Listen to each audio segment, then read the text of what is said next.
갈보리 산 위에 갈보리 산 위에 십자가 섰으니 주가 고난을 받았도다. 험한 십자가를 내가 살아나는 주가 또 너를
같이 사용하시기 바랍니다. 푸른 말이고 꽃은 시구나. 푸른 말이고 꽃이 시나 푸른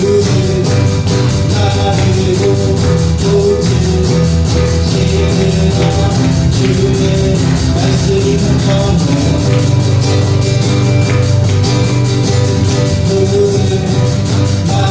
푸른 말이고 꽃은 시구나. 주의 말씀은 전해 주의 말씀은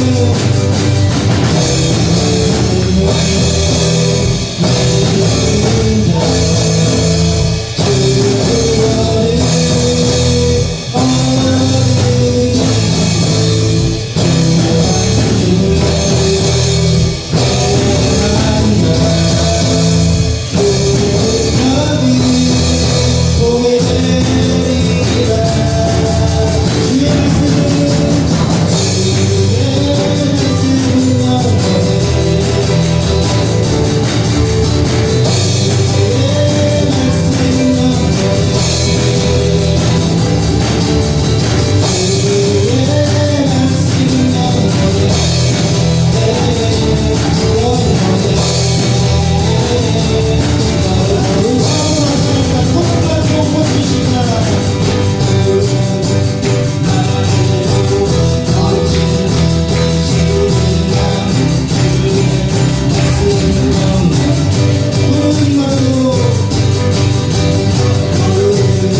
주시고요. 찬양하실 다음에 사도신부로 진행하도록 하겠습니다.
그 외아들 우리 주 예수 그리스도를 믿사오니 이는 성령으로 잉태하사 동정녀 마리아에게 나시고 본디오 빌라도에게 고난을 받으사 십자가에 못 박혀 죽으시고 장사된 지 사흘 만에 죽은 자 가운데서 다시 살아나시며 하늘에 오르사 전능하신 하나님 우편에 앉아 계시다가 저리로서 산자와 죽을 자를 심판하러 오시리라.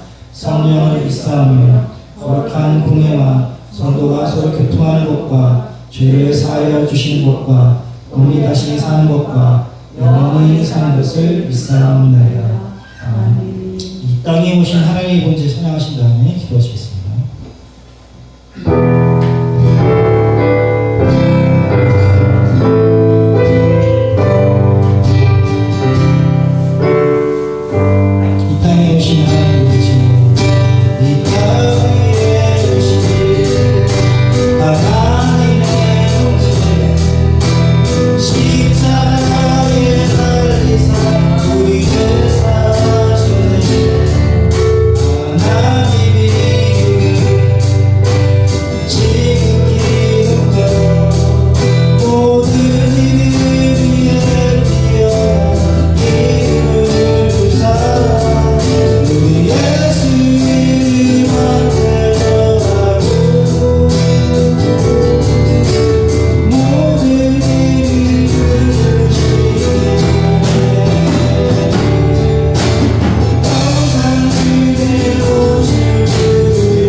사랑과 은혜가 충만하신 하나님 아버지, 한 주간 삶 속에서 함께해 주시고 오늘도 주님의 날을 맞이하여 찬양과 기도로 예배드릴 수 있는 은혜를 주시니 감사를 드립니다.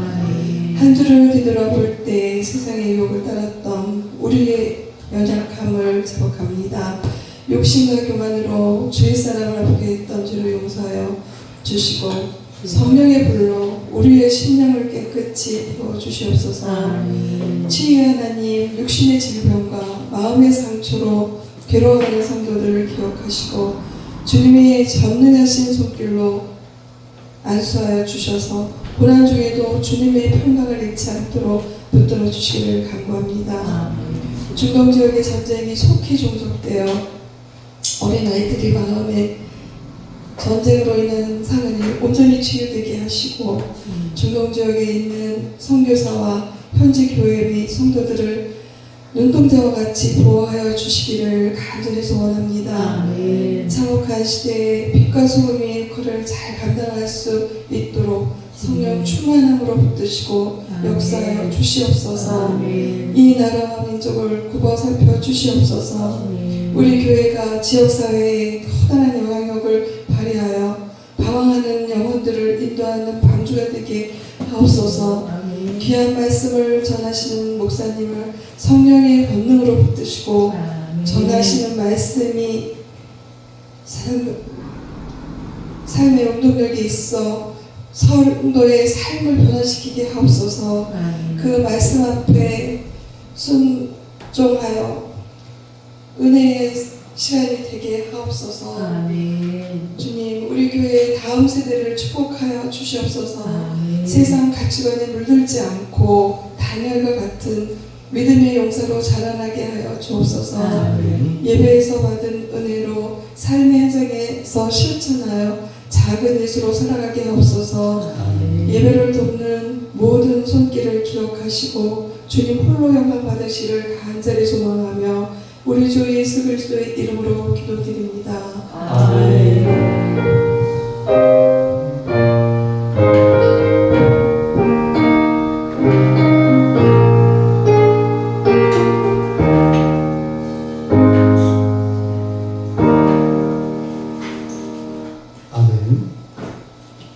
하나님의 말씀은 요한일서 4장 20절로 21절 말씀입니다. 요한일서 4장 20절로 21절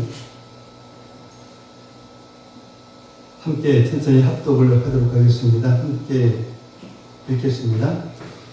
누구든지 하나님을 사랑하노라 하고 그 형제를 미워하면 이는 거짓말하는 자니 보는 바 그 형제를 사랑하지 아니하는 자는 보지 못하는 바 하나님을 사랑할 수 없느니라. 우리가 이 계명을 주께 받았나니 하나님을 사랑하는 자는 또한 그 형제를 사랑할지니라. 아멘. 아멘. 오늘 말씀의 제목은 이 하나님을 사랑하는 자는 형제를 사랑한다. 하나님을 향한 사랑은 이 예배로 나타납니다. 예배는 하나님을 만나는 시간입니다. 그래서 사랑은 이 만남에서부터 시작이 됩니다.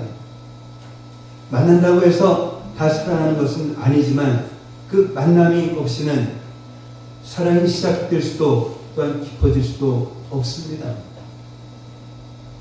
우리 예배를 통해서 우리는 하나님께 찬양을 드리고 또한 감사를 드립니다. 이 마음을 드리고 물질을 드립니다.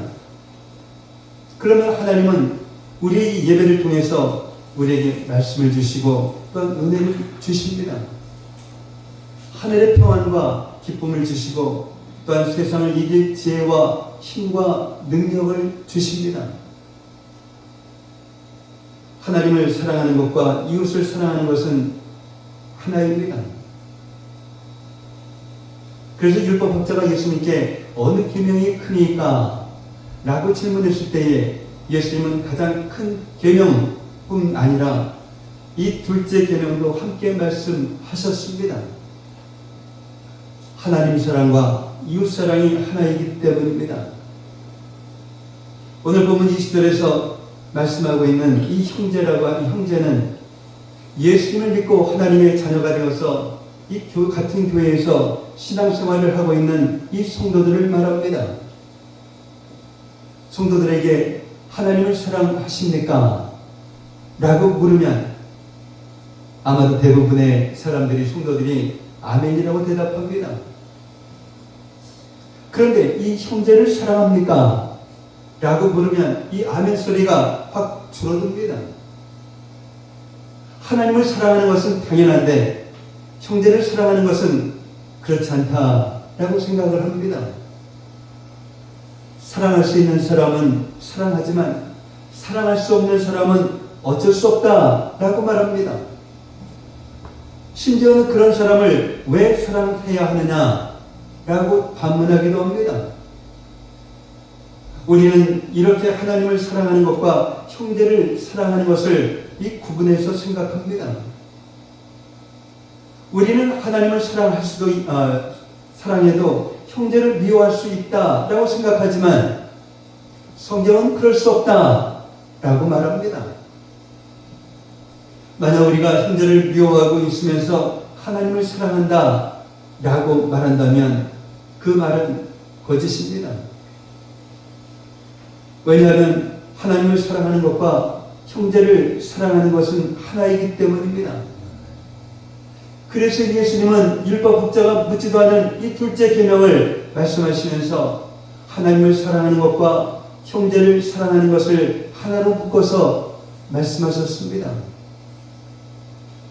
하나님의 이 말씀을 우리의 수준으로 끌어내려서는 안 됩니다. 하나님의 이 말씀에 더할 수도 뺄 수도 없습니다. 우리는 이 하나님의 말씀을 그대로 진지하게 받아들여야 합니다.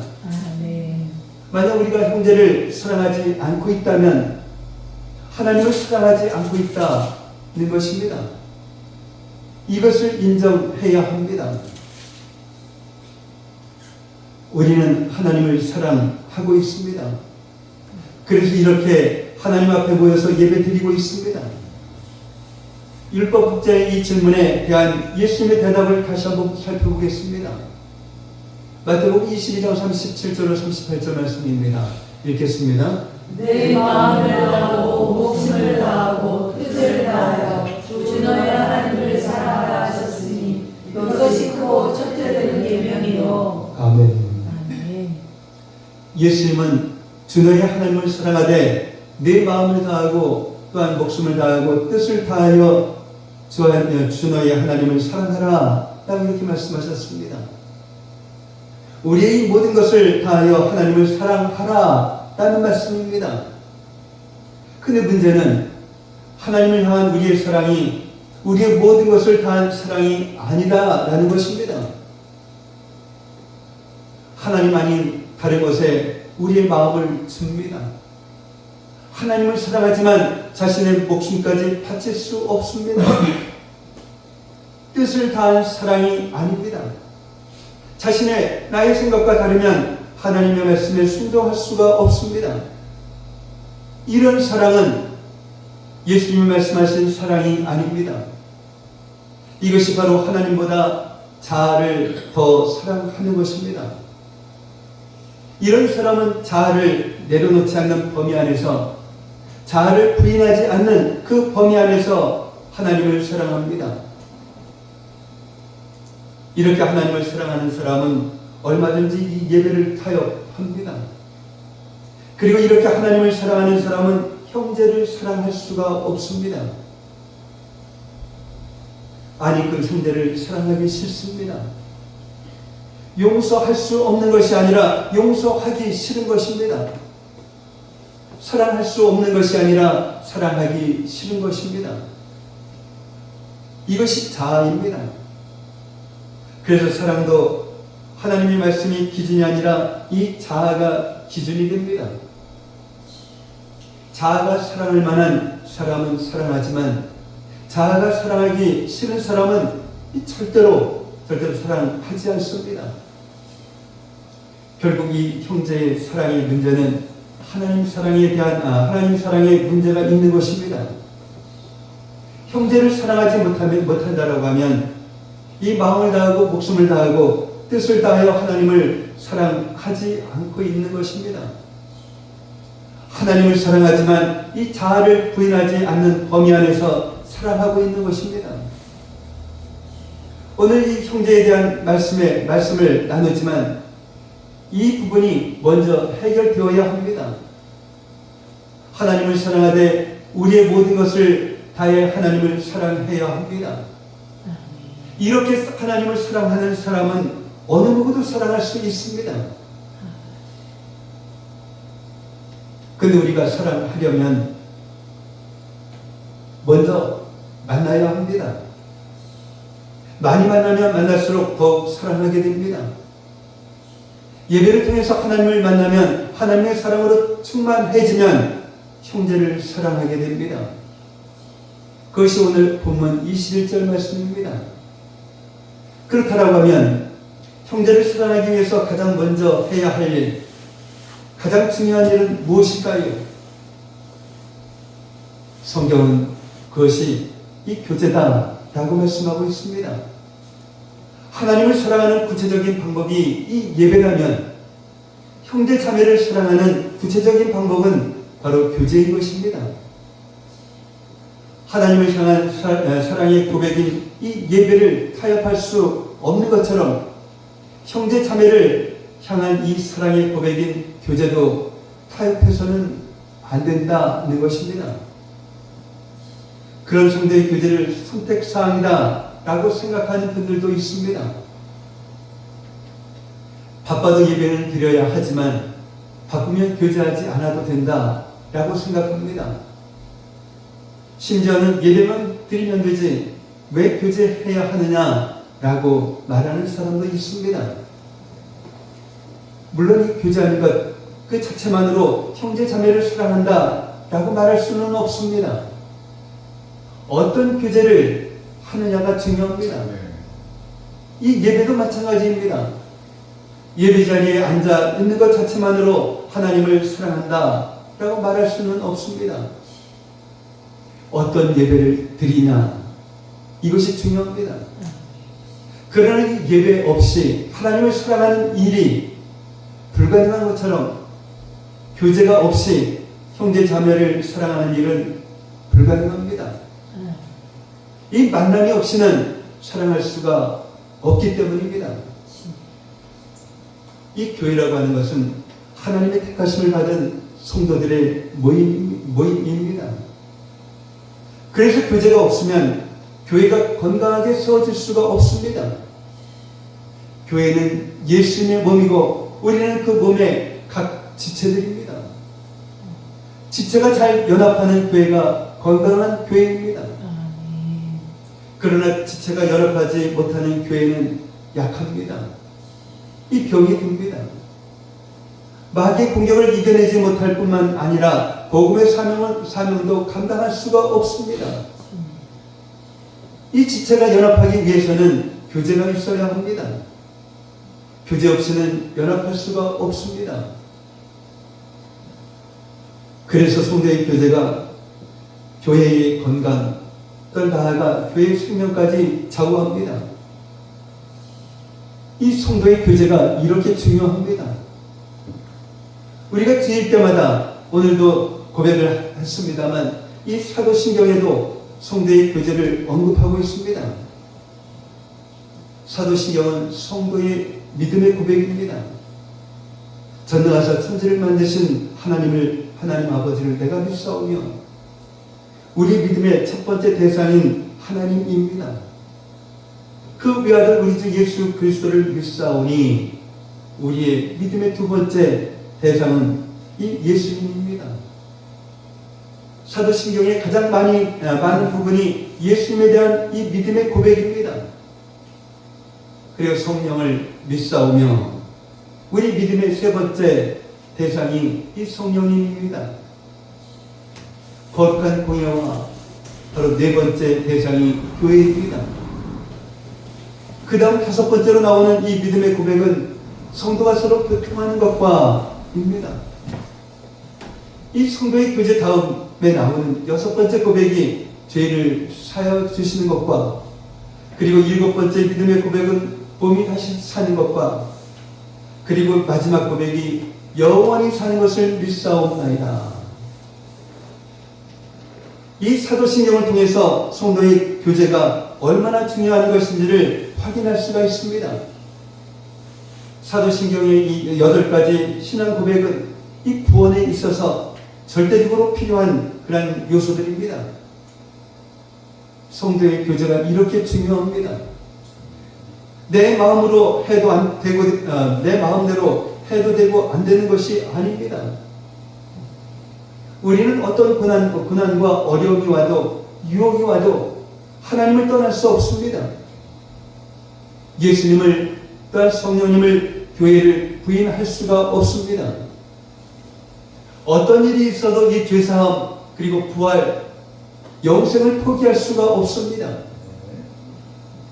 그렇다면 이 성도의 교제도 똑같은 것입니다.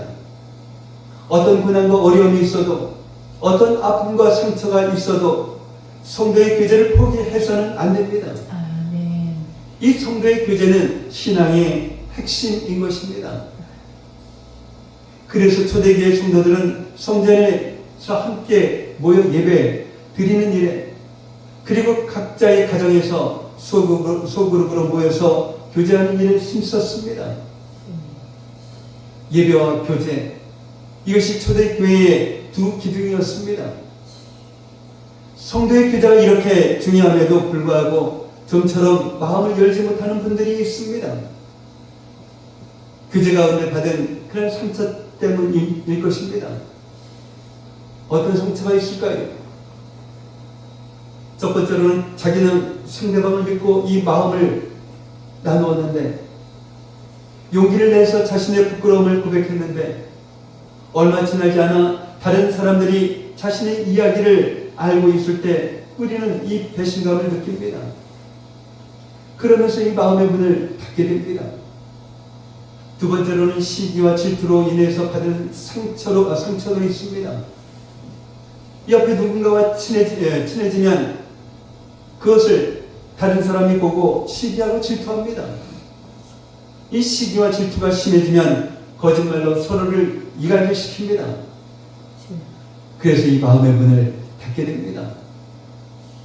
세 번째로는 성도들의 모임이기에 기대를 걸고 모였는데, 은혜로운 이야기를 나누는 것이 아니라 다른 사람을 비판하고 정죄하는 그런 모습을 봅니다.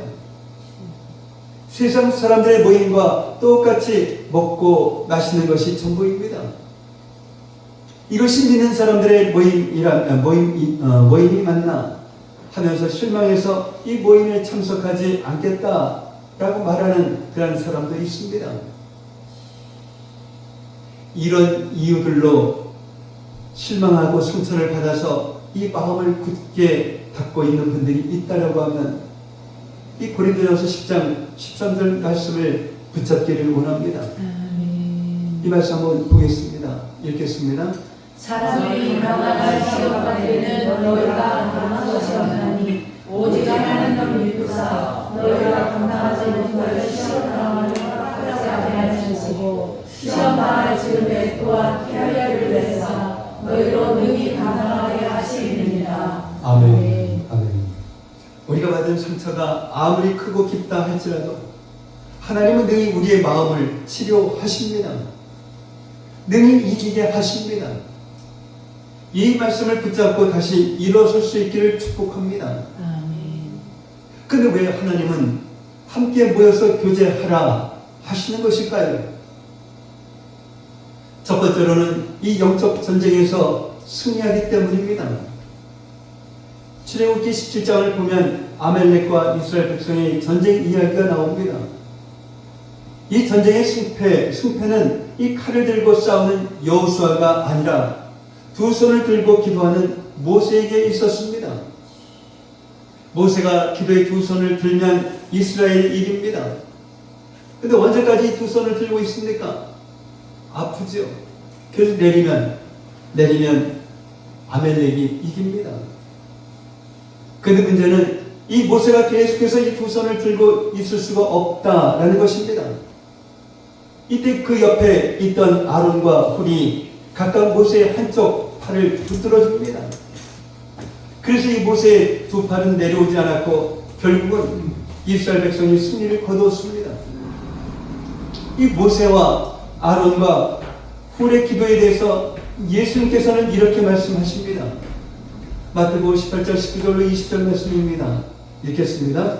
진실로 다시 너희에게 이르노니 너희 중에 두 사람을 땅에서 합심하여 무엇이든지 구하면 하늘에 계신 내 아버지께서 그들을 위하여 이루게 하시리라. 두세 사람이 내 이름으로 모인 곳에도 나도 그들 중에 있느니라. 아멘. 나 혼자의 기도로 충분하다라고 생각하십니까? 이 성경은 절대로 그렇지 않다라고 말씀하고 있습니다. 그렇게 생각하는 것은 이 영적인 교만입니다. 위대한 선지자 모세조차도 아론과 훌의 합심 기도가 필요했습니다. 사도 바울조차도 자신의 복음 사역을 위해서 기도해주는 이 동역자가 필요했습니다. 심지어는 예수님도 신들 때에는 베드로와 야고보와 요한을 데리고 기도하러 가셨는데 어떻게 나 혼자만의 기도로 충분하다라고 말할 수 있겠습니까? 물론 나 혼자 나의 그 기도로 충분할 때도 있습니다. 그러나 이 영적 전쟁이 치열할 때에는 이 기도의 동역자가 반드시 필요합니다. 그래서 예수님께서 합심 기도를 명하셨던 것입니다. 합심 기도는 단지 몇 사람이 같이 모여서 기도하는 것이 아니라 예수님의 이 말씀처럼 두세 사람이라도 마음을 합해서 기도해야 능력 있는 기도가 됩니다. 주일날 만나서 인사만 나누는 관례로는 합심이 되지 않습니다. 어떤 드라마가 재미있고 어디 가면 옷을 싸게 살 수 있고 어느 식당에 가면 맛이 있고 하는 이러한 대화만으로는 합심 기도의 관계가 형성될 수가 없습니다. 말씀을 나누고 은혜를 나누고 서로의 영적 상태에 대해서 잘 알고 있을 때에 합심 기도가 가능한 것입니다. 이런 영적인 관계를 맺지 못한 사람은 정말 다급한 상황이 왔을 때에 합심 기도의 능력이 필요할 때에 무너질 수밖에 없습니다. 초대기의 성도들이 기도할 때마다 성령으로 충만해진 이유가 여기에 있습니다. 한 사람이 아니라 두세 사람 이상이 한 자리에 모여서 함께 기도했기 때문입니다. 성도의 교제가 그런 기도를 가능하게 합니다. 성도의 교제의 능력은 기도만이 아닙니다. 전도서 4장 9절로 10절 말씀 보겠습니다. 읽겠습니다. 두 사람이 한 사람보다 나음은 그들이 수고함으로 좋은 상을 얻을 것이며 혹시 그들이 넘어지면 하나가 그 동물을 붙들어 일으키려니와 홀로 있어 넘어지고 붙들어 일으킬 자가 없는 자에게는 화가 있으리라. 아멘. 그 사람은 누구나 넘어질 수 있습니다. 또 넘어지기도 합니다. 그러나 옆에서 넘어지는 자신을 붙들어줄 믿음의 동역자가 있는 사람은 승리합니다. 그러나 아무도 붙잡아줄 수 없는 사람은 다시 일어서는데 너무나 힘이 듭니다. 그래서 혼자 있는 사람에게는 화가 있다라고 성경은 말씀합니다. 결론은 이것입니다. 전도서 4절 12절 말씀입니다. 읽겠습니다. 한 사람이 깨알거니와 두 사람이면 맞설 수 있나니 세 겹줄은 쉽게 끊어지지 아니하느니라. 아멘. 아멘. 이 교제가 없는 성도는 영적 전쟁에서 승리할 수 없다는 것입니다. 그러면 이 영적 전쟁에서 승리하는 것이 왜 이렇게 중요할까요? 그래야만 끝까지 믿음을 지킬 수 있기 때문입니다. 예수님을 믿고 구원받는 것 중요합니다. 그리고 이 구원의 믿음을 끝까지 지키는 것도 중요합니다. 그러나 구원받은 성도는 천국에 들어가는 그날까지 이 믿음을 지켜야 합니다. 아멘. 그러려면 이 영적 전쟁에서 승리해야 합니다. 그래서 성도의 교제가 중요하다라는 것입니다.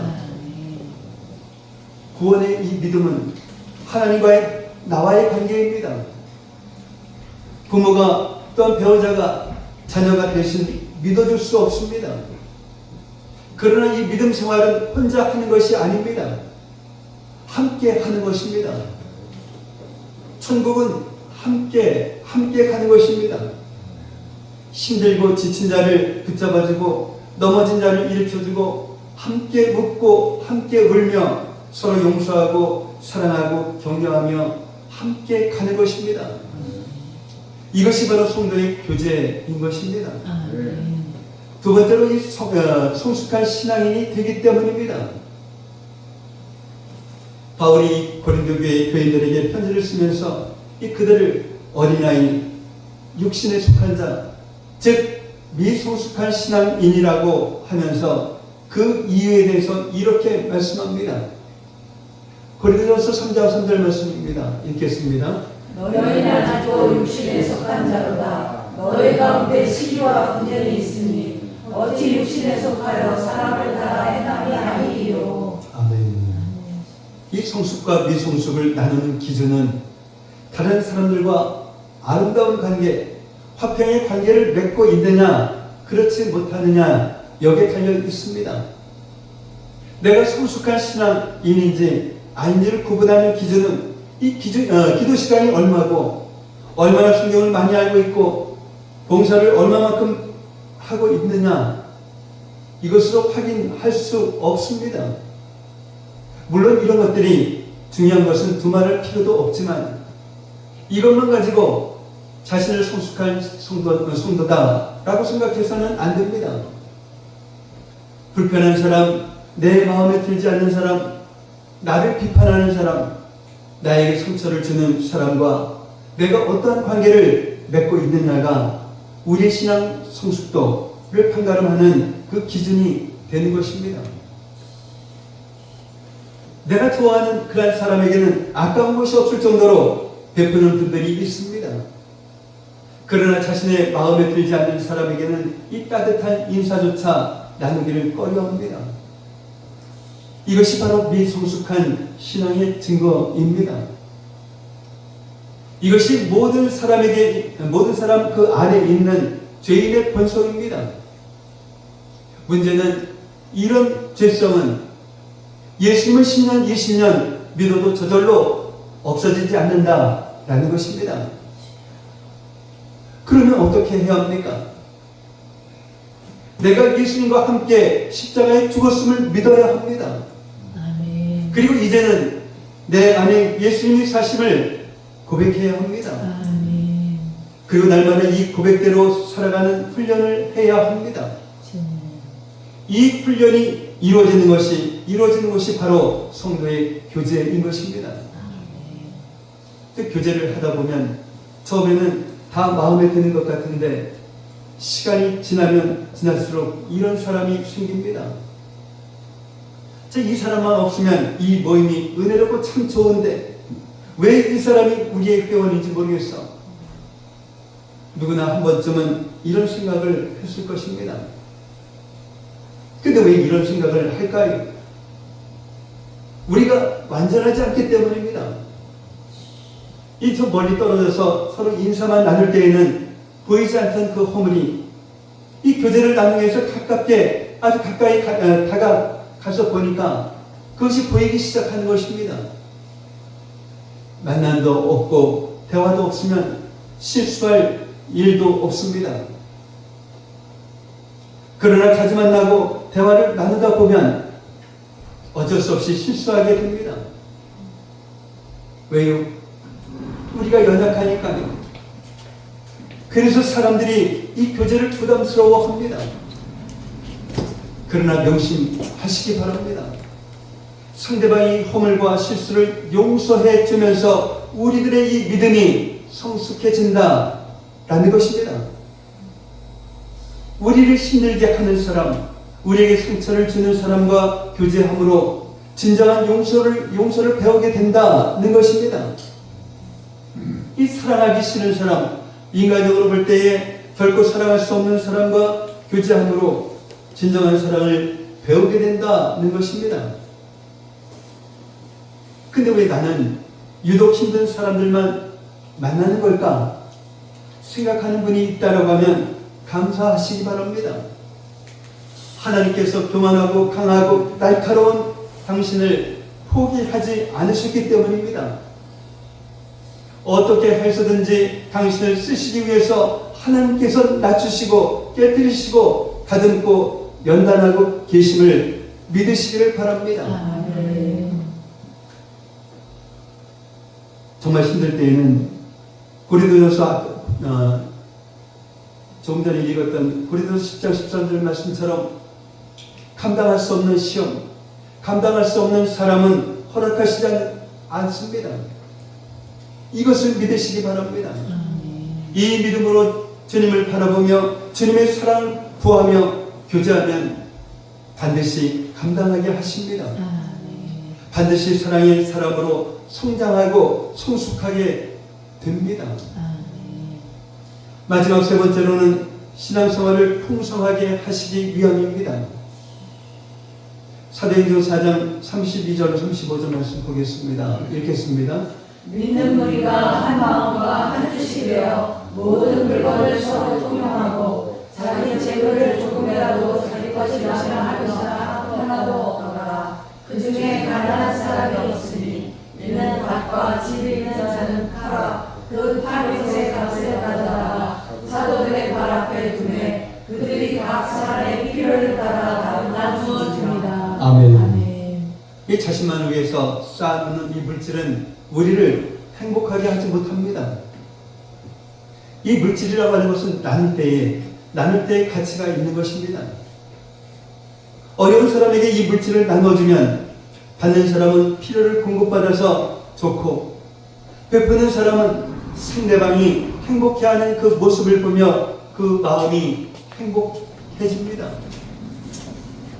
하나님은 우리가 이렇게 서로 도움을 주고받으면서 서로의 필요를 채워주면서 행복하고 풍성한 신앙생활 하기를 원하십니다. 그래서 우리가 교제를 위해서는 시간을 내야 합니다. 또 신경을 써야 합니다. 때로는 이 돈이 들기도 합니다. 그러나 이런 것들을 낭비라고 생각하지 마십시오. 풍성한 열매를 맺기 위해서 뿌리는 그런 씨앗이라고 생각하십시오. 이 씨앗을 뿌리는 그 농부는 그것이 낭비다라고 생각하지를 않습니다. 이 씨앗으로 인해서 30배, 60배, 100배의 풍성한 열매가 맺힐 것을 믿기 때문입니다. 교제하는 우리에게도 농부와 같은 이러한 믿음이 필요합니다. 교제를 위해서 사용하는 우리의 시간과 마음과 정성과 이 물질은 결코 버려지는 것들이 아닙니다. 반드시 풍성한 열매가 되어서 우리에게 돌아옵니다. 정말 우리는 완전하지는 않습니다. 연약함이 있습니다. 이 연약함 때문에 본의 아니게 상처를 받기도 하고 또한 상처를 주기도 합니다. 그래서 우리에게 너그러운 마음, 관대한 그런 마음이 필요합니다. 우리들의 이 교제 안에 좋은 것이라고는 하나도 없고 문제들만 가득할 수도 있습니다.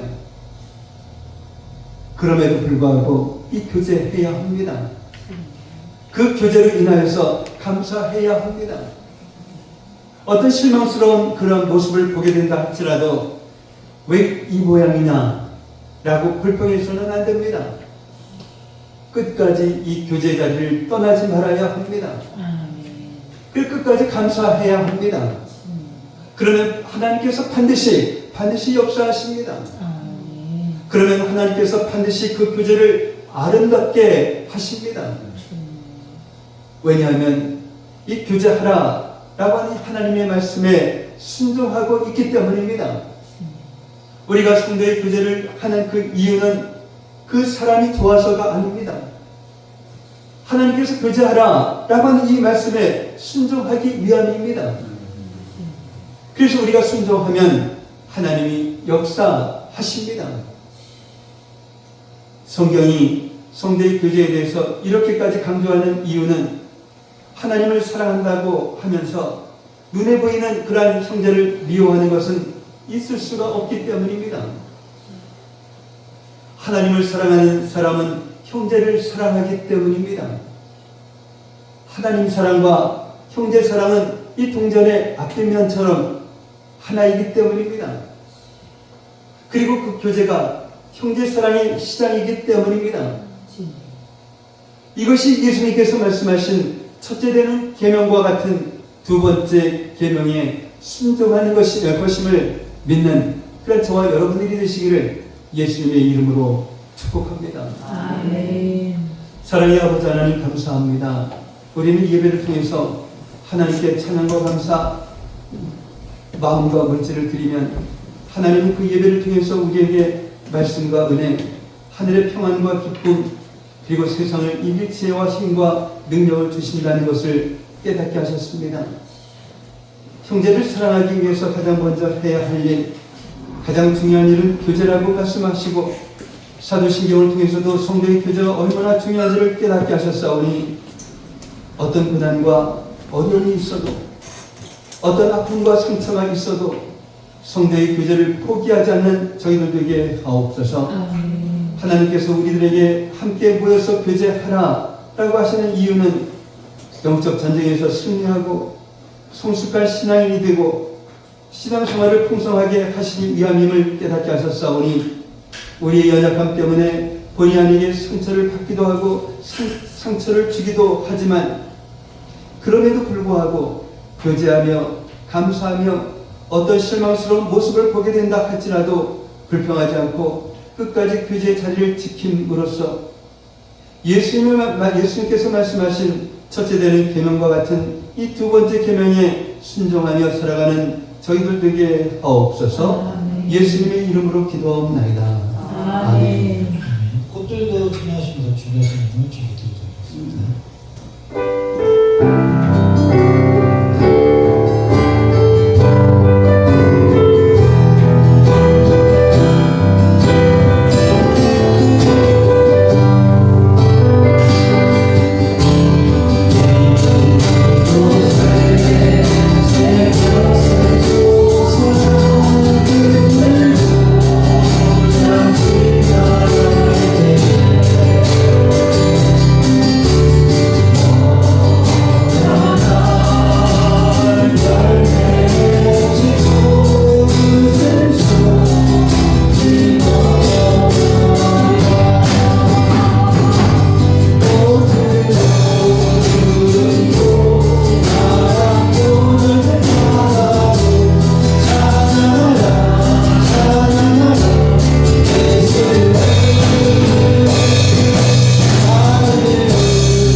사랑의 아버지 하나님 감사합니다. 복되고 복한 날 저희들 인도하시고 주님의 전에 나와서 먼저 우리들의 마음을 온전히 주님께 드릴 수 있는 저희들 되게 하시고 또한 이 시간 정성을 다해서 예물을 주님 앞에 올려드리게 하셨습니다.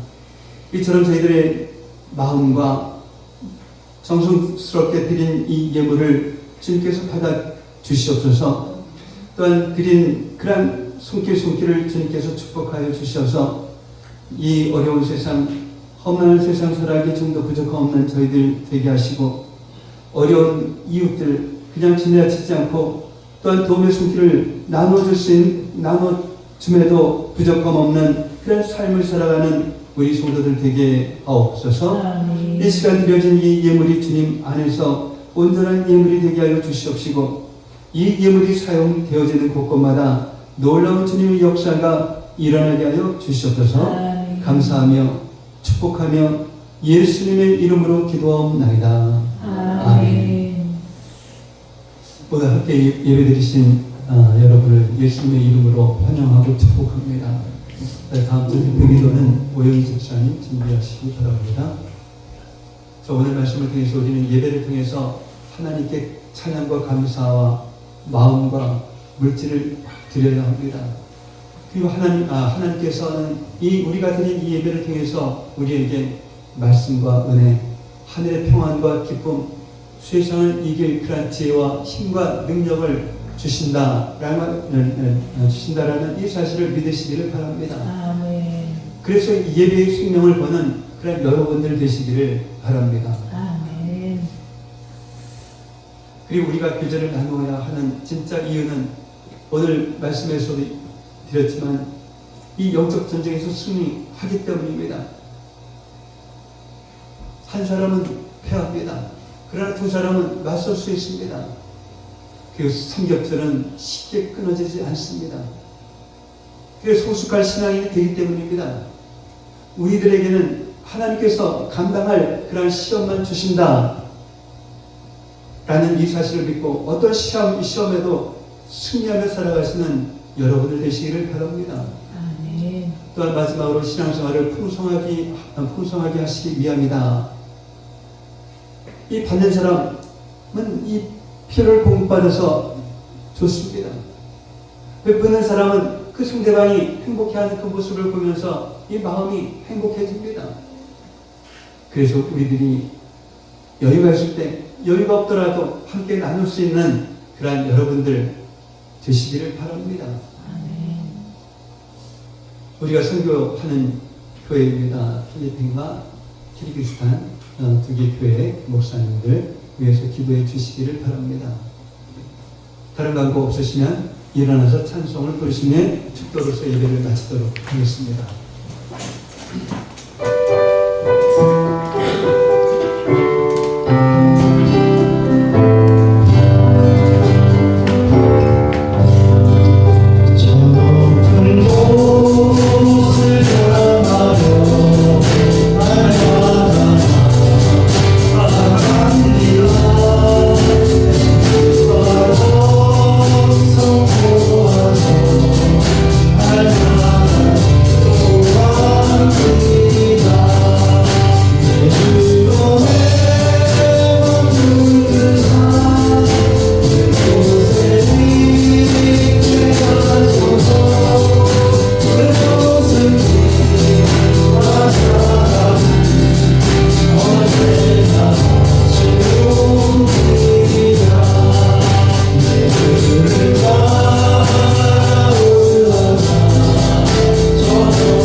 이제는 우리 주 예수 그리스도의 은혜와 하나님 아버지의 무한하신 사랑하심과 내주하시는 성령님의 감화감동 충만 교통 인도하시니 오늘 말씀을 통하여 하나님을 사랑함은 물론 믿음의 형제들을 사랑하고 교제를 나눔으로써 영적 전쟁에서 승리하고 성숙한 신앙이 됨은 물론 신앙생활을 풍성하게 할 수 있는 믿음의 자녀들이 되리라 다짐하며 돌아가는 성도들 머리 위에, 성도들의 가정과 모든 생활 위에, 성도들의 직장과 사업장 위에, 그리고 공부하는 학생들 머리 위에 이제로부터 영원까지 함께 있을지어다. 아멘.